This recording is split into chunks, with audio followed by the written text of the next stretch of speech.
Hey, welcome back to another outdoor discussion about gravel bikes. This week's episode is going to be a little bit different. We're going to be sharing a gravel race report from our very own Steve Hershberger, who recently just came back from Gravel Worlds in Nebraska. Sit back and enjoy.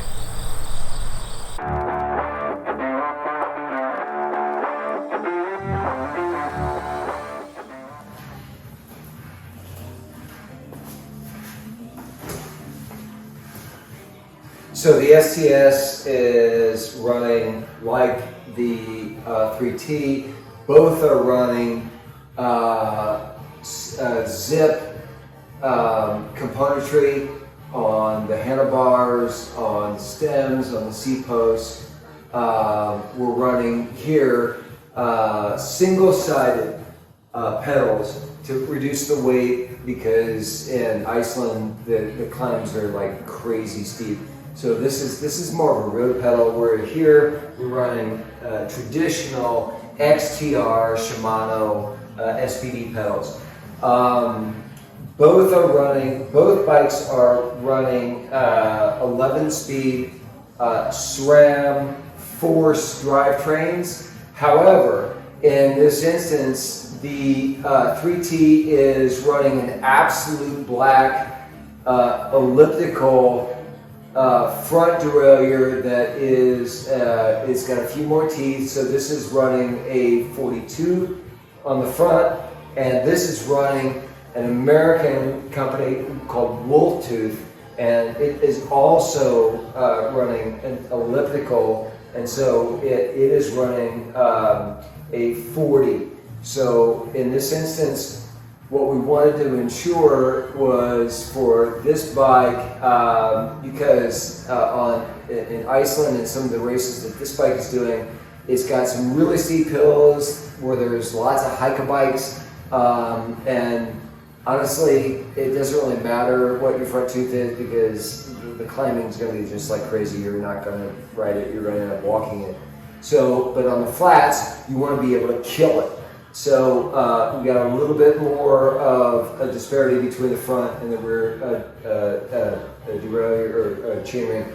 Here, what we're looking at is this endurance bike is looking and designed to do those big rollers. And so we've got also an elliptical chainring up front, but we're running a slightly larger cassette in the back. So that's given us roughly the same access to gears as we're seeing up here, but in this instance, maybe a little bit more. In both cases, we're running ellipticals. So why are we running ellipticals? Personal preference. The thing that I found is that ellipticals really help with power management. Some people believe in it, some people don't. The Wolf Tooth elliptical is a really slight elliptical, so the ellipse in it is very narrow, so it's more of a circle, whereas the Absolute Black, which is a bloody beautiful product, is really more of, I don't want to say a football, but more of maybe a rugby ball. So it's got a lot more ellipse to it. I'll tell you, for me, I felt the difference. I learned of the elliptical product through Tyler Pierce on some of his content, which you may know as the Vegan Cyclist, and also DC Rainmaker. But I would advise you to do your homework and determine what is best for you. For me, ellipticals work. They don't work on the road, but they work on gravel.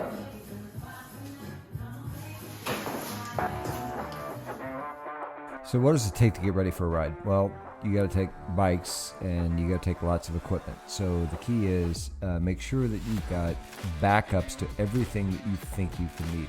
Have a checklist to start. We'll talk about the problems that occurred later by me not following my checklist. So I got up in Lincoln, and it was a beautiful morning, and I looked out my window and I saw lots of flats. A couple weeks prior, I had been in Iceland, and I looked out my window and I saw something different, which I thought I would share with you just to give you a sense of the juxtaposition between the two. Like in Iceland, there were many exciting sights to behold, such as the meat and beer superstore, which I did not go into, but was able to take a picture of on my way to the event expo. Once we got to the expo center, it was all about gravel cycling, and I was able to find myself on Thursday joining a Lululemon yoga class, which was generally pretty awesome. I love the experience, I love the people. And then we're going to explore the event expo area itself.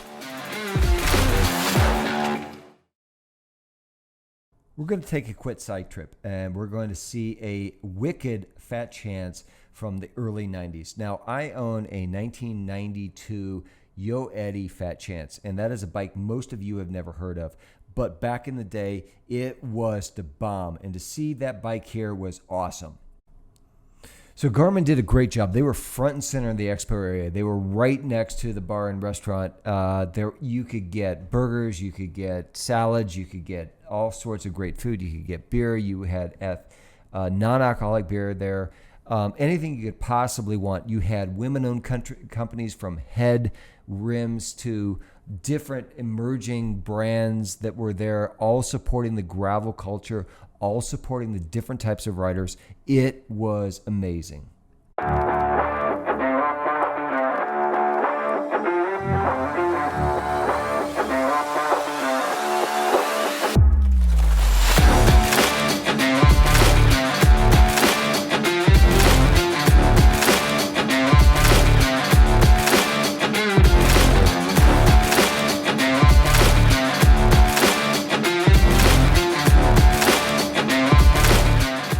Friday afternoon, things got a little bit more serious. Our coach Tom Danielson of Cinch Cycling showed up and brought together the Cinch team along with the Cinch Elite or Pro team.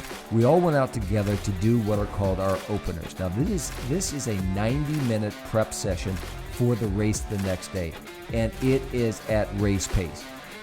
We're racing in this instance against some of the best female and male gravel riders in the world. And in this instance, 2 or 3 of the best female riders that exist.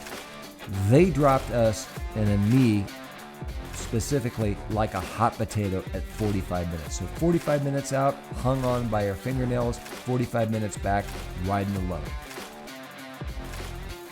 Regardless, for me, coming in 4 to 5 miles an hour faster on my opener session was pretty amazing. So coming in at the end was something I was really proud of.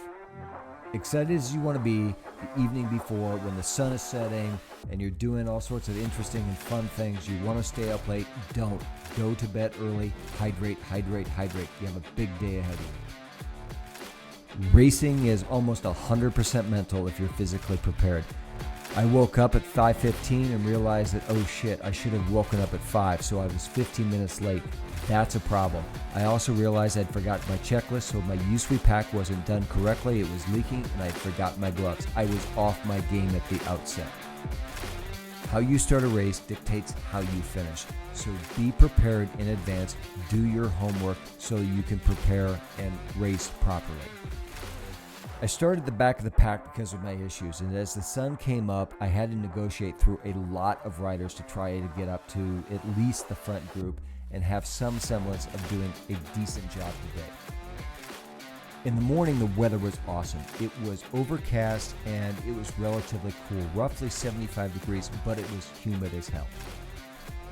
By mile 70, 75, the dust was kicking up and it was coating everything from the chain to the wheels to your nose to everything you could possibly imagine. It was beautiful, but it was hard, and the weather was getting warmer as the sun broke out. We went from roughly mid-70s to mid-90s in a matter of hours. This course was relentless. it didn't stop with the elevation. So every time you went up, you went down. When they said it was almost 13,000 feet, 12,000 feet, 800, they weren't lying. It didn't end. The only flat parts were roughly 7 miles of the course, roughly halfway through when we had an 18-mile-an-hour headwind for about 3 miles, and then the last 3.5 miles of the course.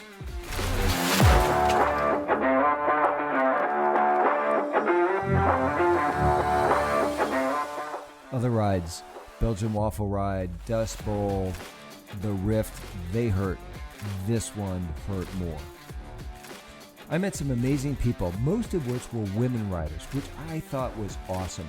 I had a great time riding with them. Some of these ladies I rode with were from Vermont, others were from Iowa. You'll note here that I was toast. In fact, I got so hungry in the process, I began eating my own fingers. After the 8-minute stop to eat my fingers, the protein gave me a charge and I was able to get to the second checkpoint and then ultimately to the finish line, which was roughly 158.2 miles. I was covered in dirt, covered in sweat, completely exhausted, in a shitload of pain, but super glad to have the experience. I wouldn't trade it for the world. It was life-changing. Will I go back next year? Absolutely. I love the people I met. The gravel community is an amazing community, unlike any other cycling community. When I got home, what did I do? Well, I didn't go to Disneyland.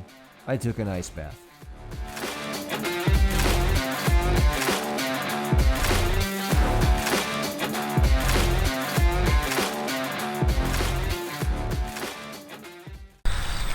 This wraps up this week's outdoor discussion.